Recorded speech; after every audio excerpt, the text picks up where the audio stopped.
Yeah, I'm not sure if I'm giving the talk because of my name or other reasons, but yeah, I mean, I feel like it's almost feels like a walk down memory lane talking about Gasper, the protocol that we're kind of accustomed to at this point. People working on EPBS, timing games, all the like hot new fun topics, but I think every once in a while it's kind of good to remember what we're building on. So I'm with the Robust Incentives Group, which is a research team at the Ethereum Foundation, and kind of as the name says, yeah, we just kind of look at everything that has like a strategic flavor to it, a bit of game theory, kind of, yeah, I mean, it's a kind of catch-all, like in blockchains, incentivized systems, that means you can work on anything you kind of want to work on, which is great. And so, right, I think in this talk, first I'm gonna give sort of more of a high-level kind of overview what we're trying to do with consensus protocols, and then get into more into the weeds of Gasper, the protocol. Gasper basically stands for, it's like the combination of LMD GHOST and Caspar FFG. LMD GHOST being the available chain, kind of that chain that chugs along and just continues to produce blocks every 12 seconds. And then we have this finality gadget that kind of checkpoints this chain and kind of gives us these security properties that we are accustomed to, finalities effectively. And so like the combination of these two protocols is what we refer to as Gasper, just as some sort of high-level context. But yeah, before even going into the specifics, I'm gonna kind of, yeah, dive into some of the more kind of high-level motivations. Right, so I mean, I guess in general, we have these kind of two layers, execution layer and consensus layer. And in Ethereum, we also have this kind of separated on a client level. Terence here from Prism works on the consensus layer, so he can intervene if I talk nonsense. But yeah, the execution layer basically kind of runs the data, if you will, kind of like everything, sort of transactions, block space, fee market, these sort of things. And then the consensus layer, kind of, we try to coordinate on what data should be the canonical view, right? And so today, I'm going to focus on the latter. And so, kind of ultimately, our goal abstractly is kind of, we want to achieve consensus under open and dynamic participation. So open meaning anyone can join, and dynamic, it can just change over time. So we don't have a static set of participants. And so kind of the secret sauce for a consensus mechanism is kind of this combination of a few things. On the one hand, we have this leader selection mechanism, which is basically proof of stake or proof of work. But then what's often kind of forgotten is kind of that itself is not everything, but it's kind of then the consensus algorithm or the fork choice rule that we need in combination, plus a whole lot of other things like incentives and cryptography. And so this idea that it's like a mechanism where you have both kind of proof of stake protocol plus a fork choice rule plus all the kind of glue that makes these things then work together in an incentive-compatible way, hopefully. Now, obviously, it's blurry, but good enough. So, effectively, yeah, one core problem in blockchains is obviously how do we select who can propose a block in this kind of open dynamic setting where kind of anyone can spin up computers and identities. We need kind of a fair mechanism to select who gets to propose a block. And so one way to think about it is more like a rate limiting setting, like that is fair, or a Sybil resistant mechanism that kind of fairly selects a proposer for the next block. Fair here being being in proportion to kind of the effort you put in. And so in proof of work, obviously that's kind of the mining, solving this kind of cryptographic puzzle. And in proof of stake, as you probably all know, is we kind of, we deposit some coin, locking up some capital, and then kind of being this bonded participant.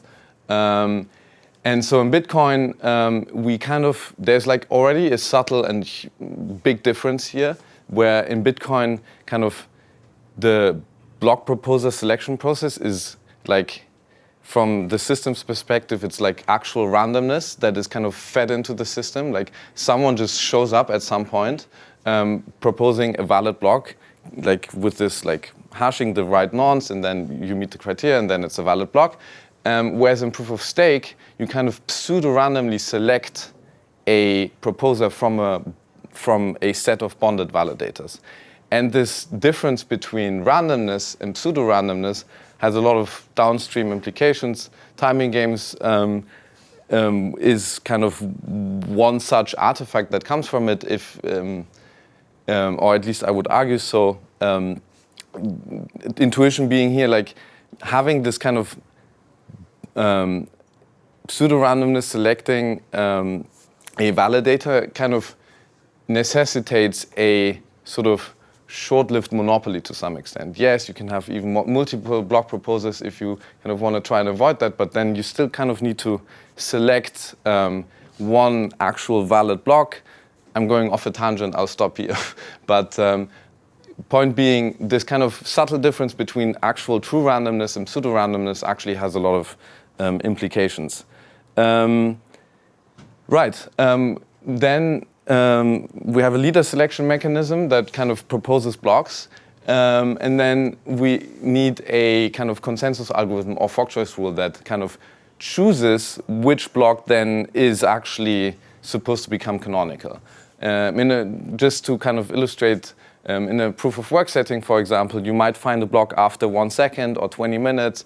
Point being that you can have, for example, basically 2 blocks being produced at roughly the same time. And so some people hear 1 block, other people hear another block first. And so you now have to like kind of make a decision, hey, which block am I going to build on?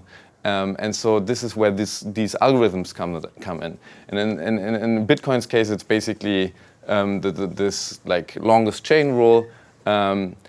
And point being, we need not only a mechanism to produce blocks, but then also to choose from this block tree what is valid. And obviously, I will go into the details of the specific algorithm in a moment. I talked about this, but here basically the point I wanted to make here is like, is it costly to vote wrong? In a proof of work setting, it is, in the sense that you kind of if you kind of voting in the sense of where do I propose my next block as a miner? Like, am I building on block B or C effectively? It's a decision I have to make. And so if I end up building on block C, but then D gets built on block B, I've kind of if I kind of build on the wrong kind of chain, then I just waste my energy. And in the proof of stake context, if you do it naively, you don't really have, you could in theory just vote for everything, right? And this is what at the time was referred to as the nothing at stake problem, meaning that there's no actual physical cost because we're not mining or anything. I don't have to make a decision in that sense. And so I could vote for B and C, but then obviously, we kind of have this concept of slushing. Because people are bonded sets of, like, the validator set is bonded, we have this new kind of dimension of incentives that we can use, where we can also kind of punish participants that deviate from kind of intended behavior. And as opposed to only being able to reward correct behavior. And so, essentially, if you vote for 2 conflicting blocks, you can kind of cryptographically prove this because you, as a validator, you sign your messages, etc. And so then you can prove to the protocol, hey, this validator voted on 2 conflicting blocks, despite them being conflicting, and so this guy should be slashed. And so, Barnaby Monod, who you might know, has this like beautiful blog post about kind of what the protocol sees. And what the protocol sees here is kind of limited. Like you kind of need to be able to prove to the protocol deviations. And so the slashing offenses, where it's like very obvious, like voting for two conflicting blocks that are proposed at the same height, then that makes no sense under any circumstances. And so that's kind of provable. And that's what the protocol also understands and sees. But then things like timing games or like there's a whole lot of things that the protocol doesn't see. And so, point being, the slashing is constrained to a very limited amount of things for good reason. But that doesn't mean anything else is kind of intended behavior. There's a whole lot of things that we didn't intend but are happening, and kind of also like we live and learn and adapt and kind of design the system around these things. Right. I mean, yeah. I guess why slash? Well, because we don't want people to deviate from kind of intended behavior. It's basically saying like we have this concept kind of finality that I'm going to get into in a moment as well. It's you don't want to kind of. There's no reason to kind of finalize two conflicting blocks, and so it basically just makes the chain more unstable, and so you want to punish this kind of behavior and kind of disincentivize it. Right. And so here another kind of difference with proof of stake and proof of work. In proof of stake, you can make certain guarantees about two blocks not being finalized by the way kind of we have this consensus algorithm that I'm going to go into the details of in a moment. And so you can slash people, which makes the cost of the attack very extremely high. Whereas in proof of work, similar kind of attacks, like 51% attacks, you can't take people's hardware away. You can't slash it. You could change the hashing algorithm, but that would also punish every honest actor in the system. And it's a thing you can only really do once, and you don't want to go there. Point being that in proof of stake, because validators are bonded, they're also accountable in a different way than in a proof of work setting. I'm gonna skip this for the time being because I'm gonna go into the details of the actual kind of mechanism in a moment. So basically Ethereum proof of stake 101, you lock up some ETH. In Ethereum's case, it's 32 ETH in a deposit contract.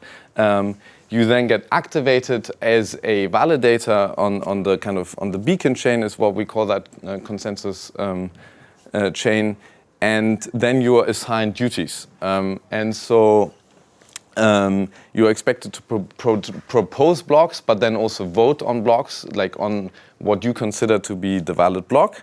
And so then if you perform well and you do these duties, then you get rewarded. If you don't show up because you're offline, you get penalized.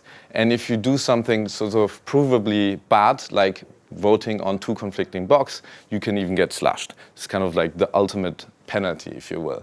And then you even get exited as a validator. I guess Kiln runs one or two of these validators, I heard, and are helping to secure this chain. Right, now let's go into like a bit more into the weeds. Consensus protocols, you typically analyze them based on their ability to maintain liveness and safety. Liveness basically just meaning a valid transaction comes along, it then should enter the chain in a reasonable amount of time. So basically, things just move along and you make progress, useful progress. And then safety basically says, once you've added and confirmed a transaction or a block and you have a position within that chain, then that should never change again. So once your transaction is landed and confirmed, then yeah, the position shouldn't change anymore. So a consensus protocol then is considered secure if you meet both this liveness and safety property. And kind of, yeah, I had this aha moment myself a few years ago when I got started. It's basically this just classic PBFT paper.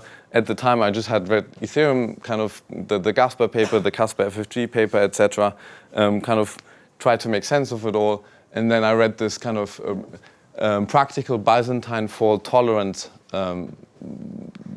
paper. And it's basically, you then realize basically Ethereum is just, let's say, a convoluted way of doing the same thing. And the reason why it's convoluted is because it's trying to achieve sort of different things.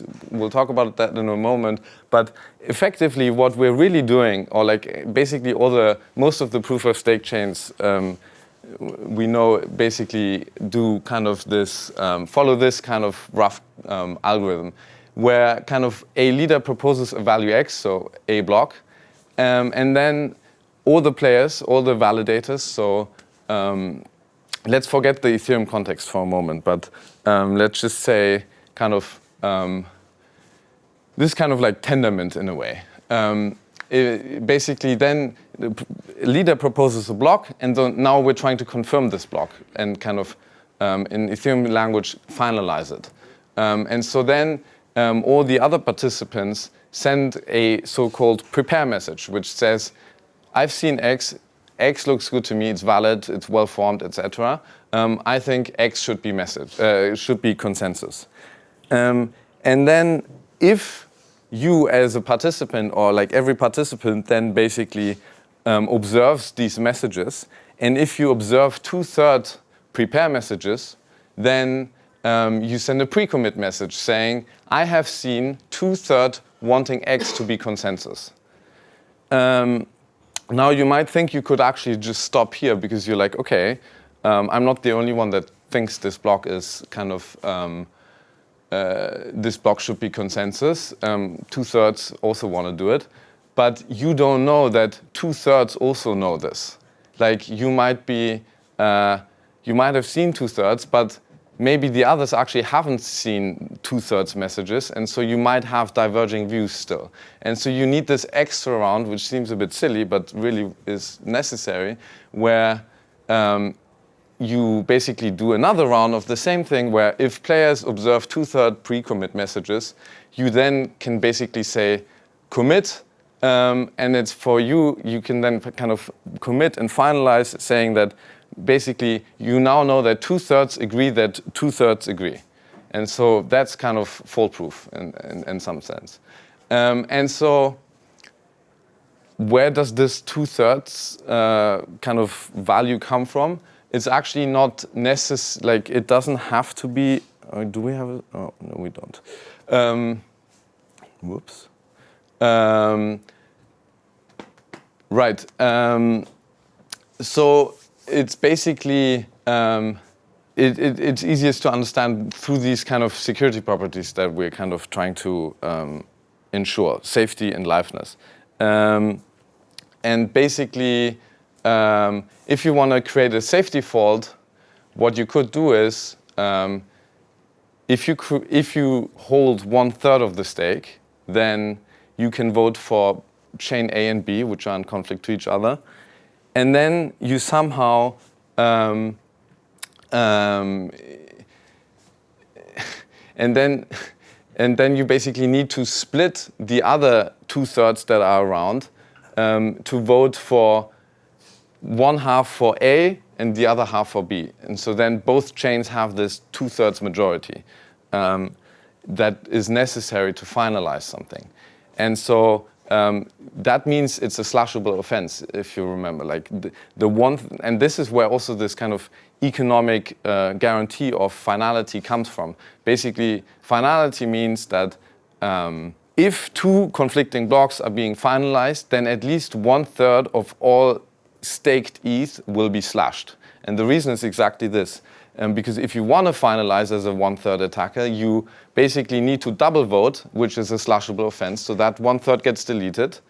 And the other 2/3, you kind of need to do some kind of networking voodoo, where you can kind of make half of the others see one thing first and the others that, or kind of split the network or something of that sort, to kind of split those votes. And that way you can kind of achieve two conflicting chains to receive this 2/3 majority, but obviously it's extremely costly. And for the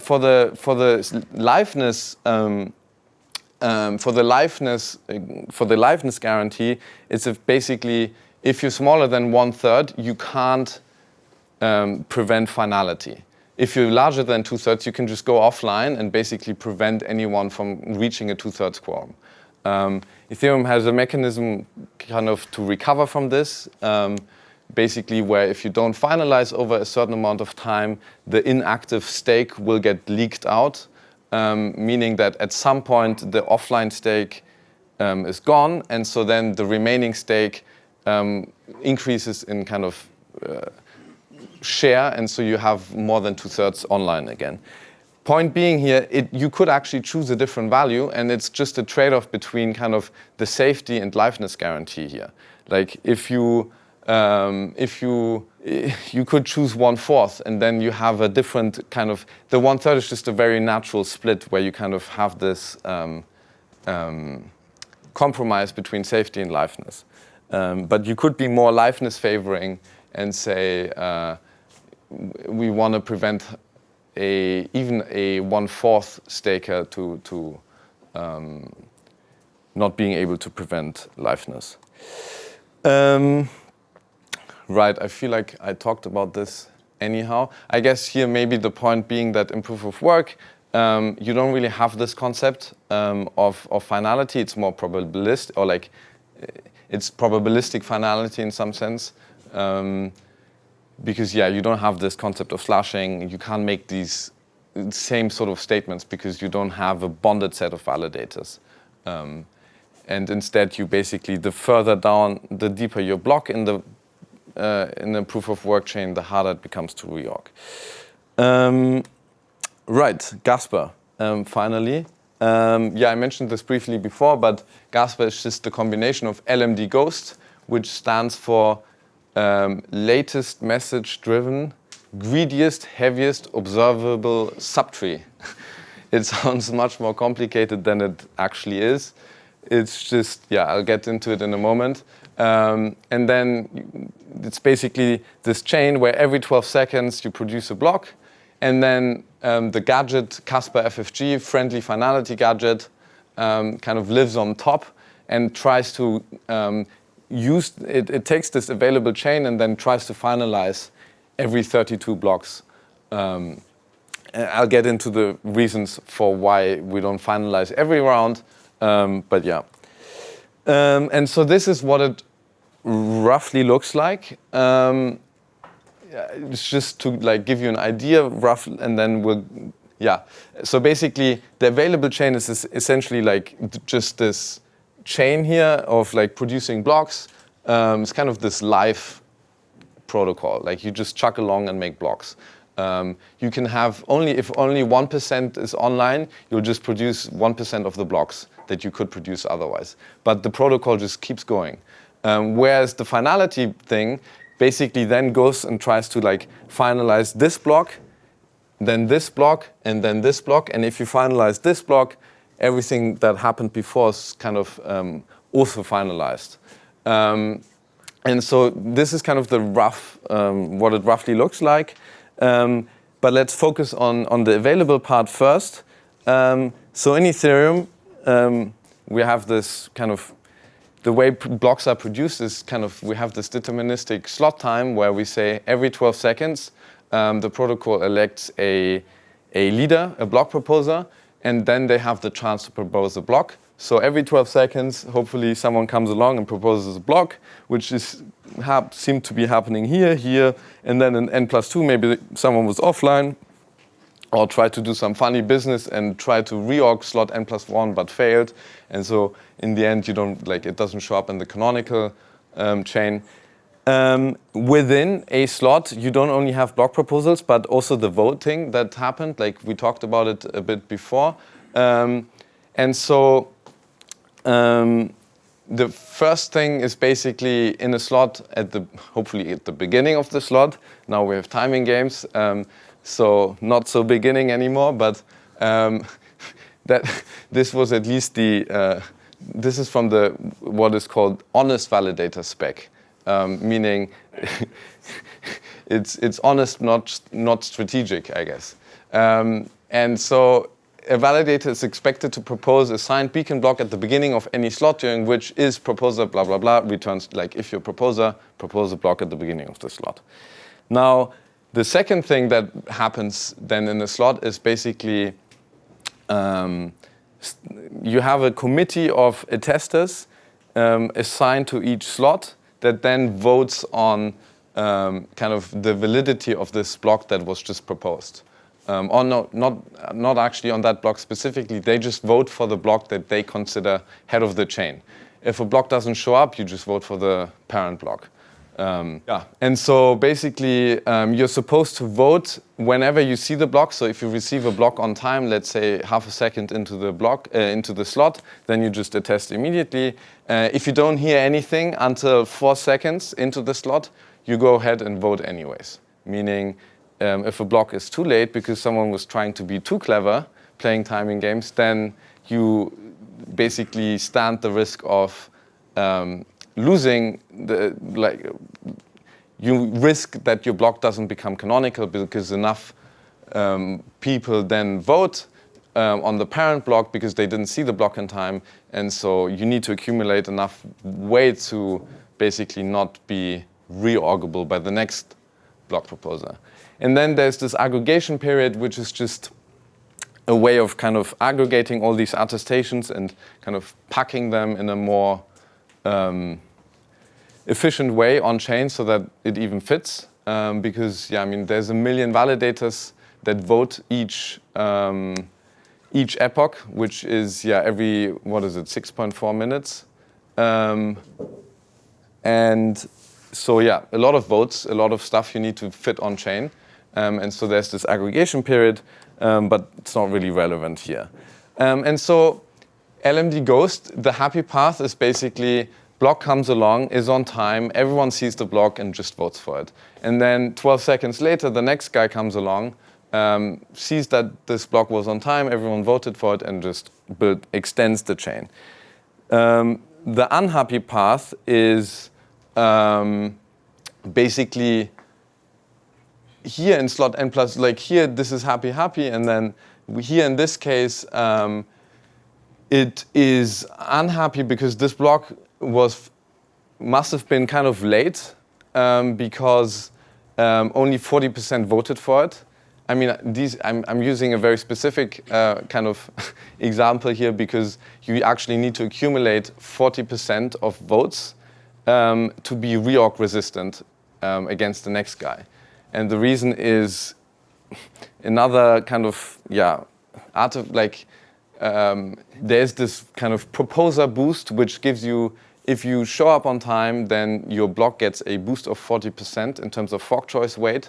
And so if you don't accumulate 40%, but only 39, this guy can, or I guess here it's the tie breaks in favor of this guy, then basically you can just reorg the block by building on top of here, and then the committee here sees that you have this proposer boost of 40%, which is a temporary thing, which outweighs, I should have just used 39%, would have made it easier. But I'm not sure if I'm making sense right now. Also feel free to interject at any point in time. But essentially there's this thing called proposer boost, which is a temporary boost for a proposer that shows up on time. And so if this guy had only accumulated 39%, this guy can kind of just build on top of this block, and the committee here would vote for this block because 40 is greater than 39.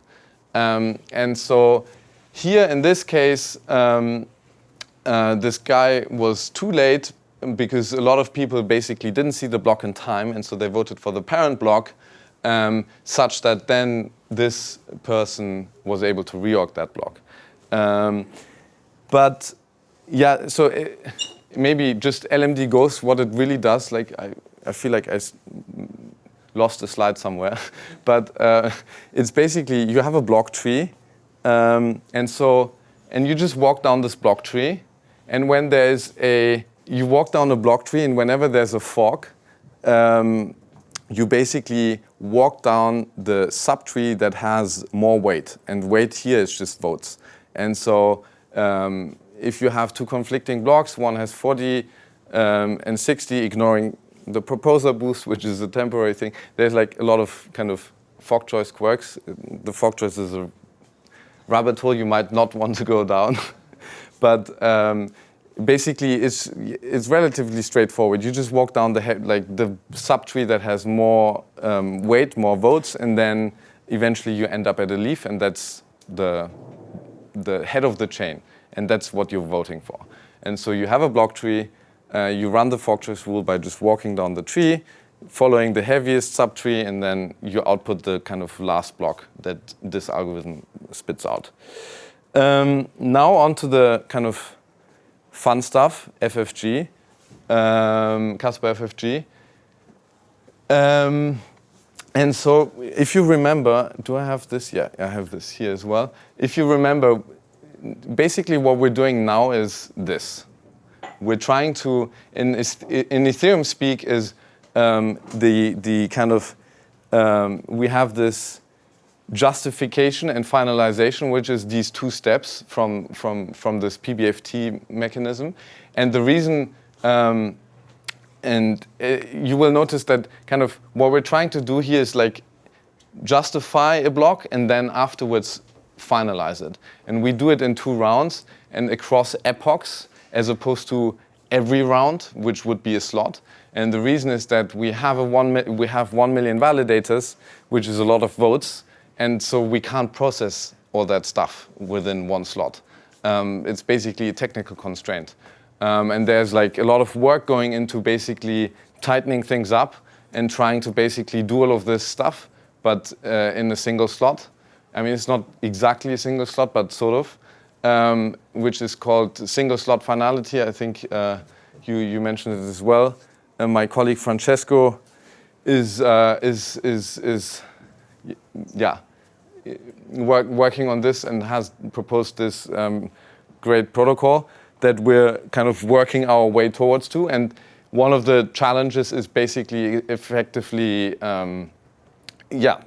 stuffing all these votes on chain. One way is basically reducing the validator count by having maxi-B, this idea of basically instead of limiting each validator to 32 ETH, you allow them to also be 2048 ETH big, for example.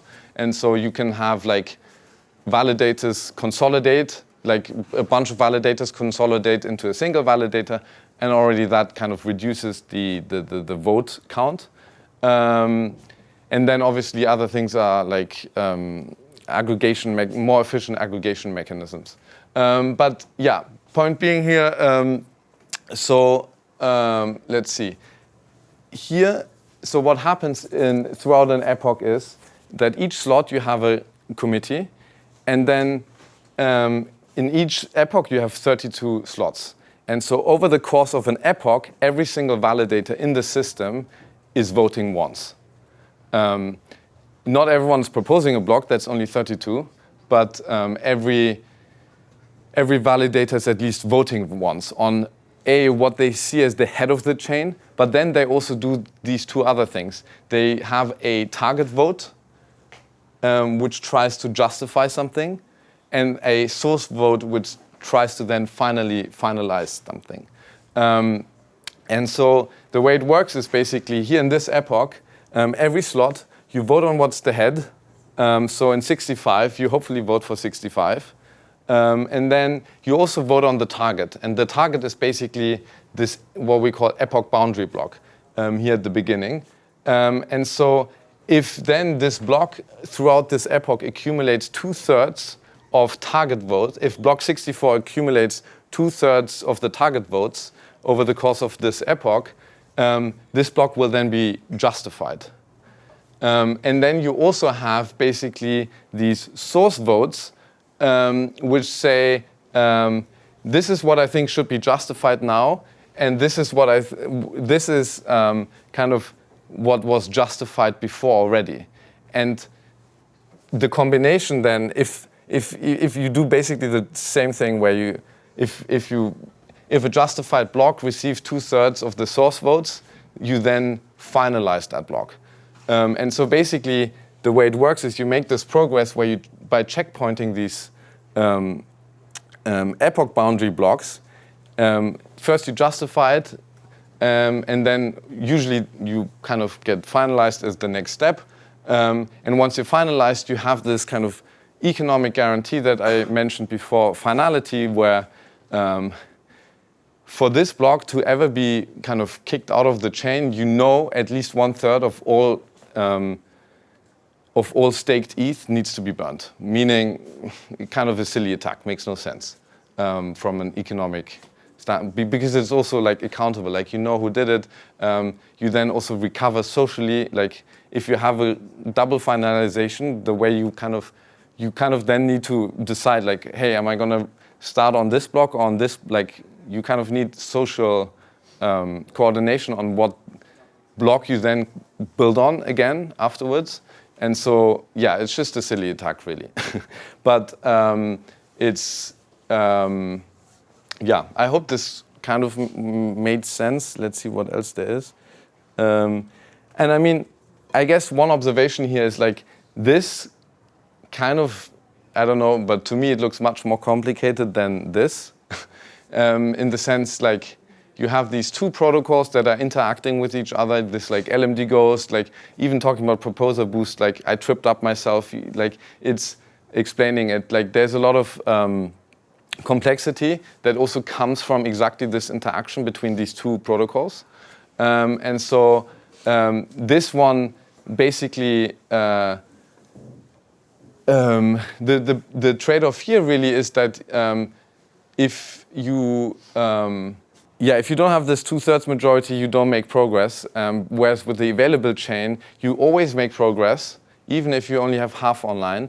And then once you're back online with the 2/3, you can then just finalize whatever was available. And so you have like much better kind of liveness properties. And so Ethereum has like this kind of strong liveness favoring flavor to it. But Francesco is doing God's work on kind of tightening that up and basically reducing that trade-off to the minimum of basically trying to immediately finalize everything. And yeah, I think dynamic availability, I briefly touched on this before. It's basically you want to kind of, this liveness flavoring touch is like the available chain keeps growing anyhow. And then if the chain stops finalizing, you kind of want to also be able to recover from that. Instead of just hoping that at some point all validators come back online so that you can finalize again. And the way you do it is that this kind of inactivity leak kicks in where the offline participants basically lose stake over time, as basically, if the chain doesn't finalize, this switch goes on where, hey, inactivity leak is active, and now everyone that's not showing up for their duties gets penalized extra harshly, so that you kind of relatively quickly get to a point where the online participants control more than 2/3 again, and then you're back to finalizing the chain. I'm not sure how we're doing on time. Seems right on time. But yeah, basically the TLDR of all this consensus stuff is, it's just, is it kind of these few buzzwords where security means being live and safe, and then this kind of accountable safety by having this bonded set of participants is what gets us this economic security guarantees, which we refer to as finality, and then we have this kind of dynamic availability component where we kind of, even though we have this available chain, we also want to make sure we can finalize that chain in a reasonable amount of time. Yeah, I think that was it. Thank you.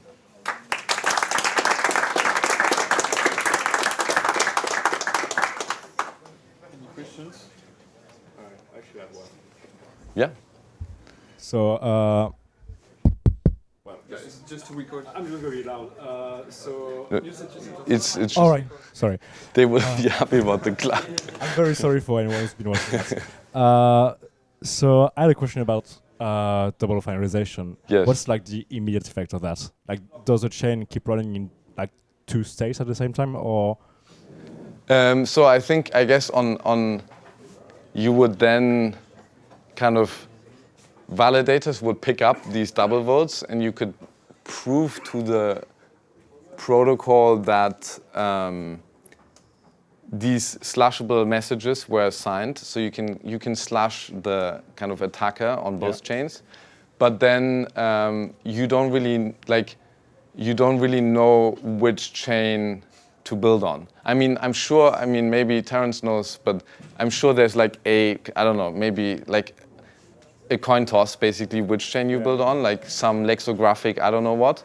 But like practically speaking, I think you would probably socially coordinate so that everyone, like all the honest participants, basically all build on the same chain. Like you wouldn't want this to be. There's no mechanism embedded at the moment.